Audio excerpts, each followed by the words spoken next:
Jean-Paul Cazot, je dirige une entreprise muretaine. Je suis marié, j'ai 3 enfants, 3 belles filles. Voilà, depuis 33 ans, j'ai fait mes études d'imprimerie il y a 33 ans, puisque je suis passé par Toulouse, Grenoble et Paris. Et c'est à Grenoble que j'ai commencé, puisque je suis aussi artiste, puisque j'ai 2 facettes.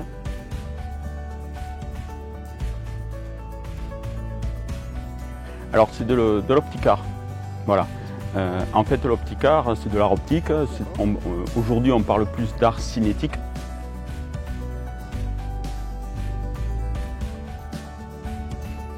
Alors les dessins sont faits plus ou moins en 3 phases.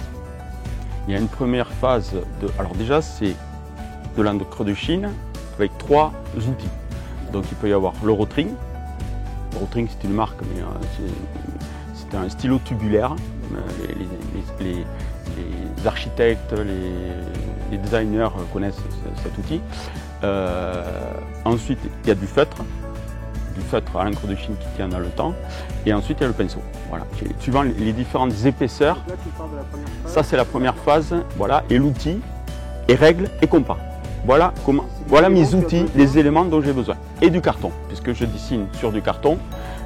Puisque règle et compas, je ne peux pas dessiner sur une toile, donc moi je la trouverai, donc je fais, voilà. Donc c'est les seuls, alors bien sûr, suivant les longueurs des œuvres, puisque je vais à ce jour de 1 mètre jusqu'à 70 cm, ça va du A3, enfin du 30-40 ou du 20-30, jusqu'au 1 mètre sur 70 cm.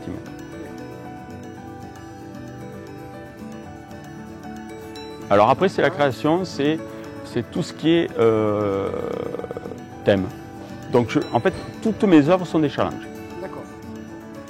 Donc ça va être, là je fais une petite collection d'animaux, ça va être une collection figurative, comme là aujourd'hui, puisqu'on est chez Citroën pour la DS7, et bien en fait c'est la DS7 série Louvre, mais je leur ai dit que je ferai sûrement le Louvre, voilà.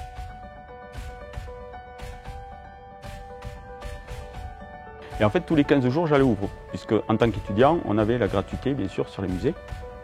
Donc là, j'allais au Louvre et je m'enrichissais de beaucoup de choses. Et aussi, grâce à l'école Estienne, puisque l'école, c'est une des plus grandes écoles d'imprimerie, qui est à côté de la place d'Italie.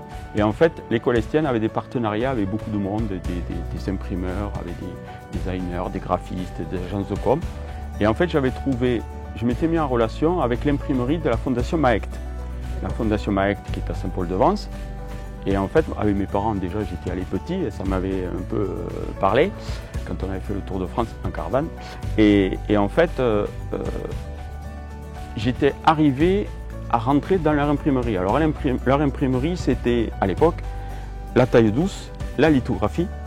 Donc, de temps en temps, j'y suis allé à peu près pendant 2 mois, tous les mercredis après-midi, et j'avais l'impression de rentrer dans un autre monde.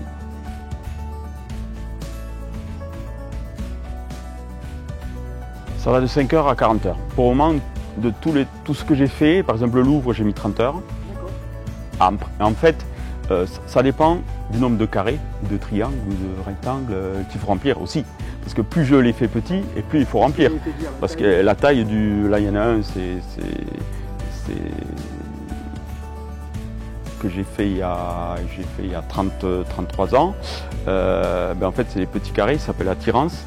Et en fait, c'est des petits carrés en fait, de 5 mm, donc le tableau fait 40-60, donc ça fait 5 mm. Donc si tu calcules, c'est vraiment que des carrés, donc avec une fuite, en fait, il y a une perspective, et en fait, il y a 2400 carrés.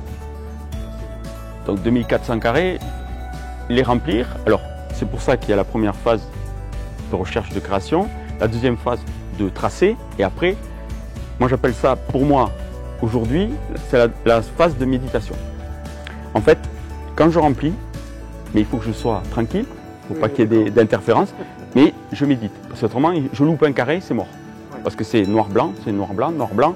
Il y a des fois, c'est un peu fastidieux, je pourrais me dire, au lieu de commencer là, là j'ai commencé, puis je vais aller là-bas. Non, parce que, ou alors je calcule tous les points qui vont se relier, parce qu'autrement, je vais me retrouver avec 2 noirs en face et c'est mort.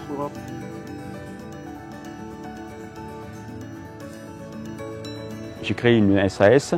Ma fille s'occupe de tous les réseaux et à terme, un jour, ce sera son entreprise. Parce que le but de Pauline, ma fille aînée, voilà, qui adore ça, on a des projets avec des décorateurs d'intérieur, tout ça. Mais ça, ce sera pour elle. Moi, je me suis mis en libéral. Je me suis mis en libéral à la Maison des Artistes pour vendre mes œuvres. Ça, c'est mes bébés, voilà, que j'ai numérisé, pris en photo.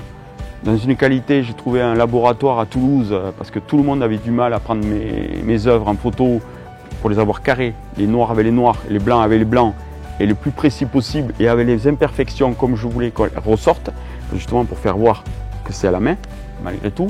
Et donc ça, c'était important pour moi. Et donc là, ça y est, il y en a 3 qui sont déjà partis à la première exposition.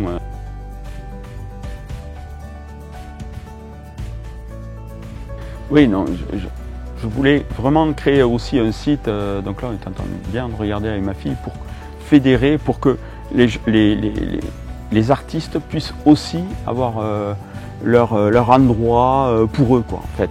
Voilà, qu'ils se vendent et que les relations et le réseau de chacun soient porteurs pour tout le monde, en fait. Voilà. Jean-Paul, je tenais à te remercier encore une fois d'avoir accepté cette interview.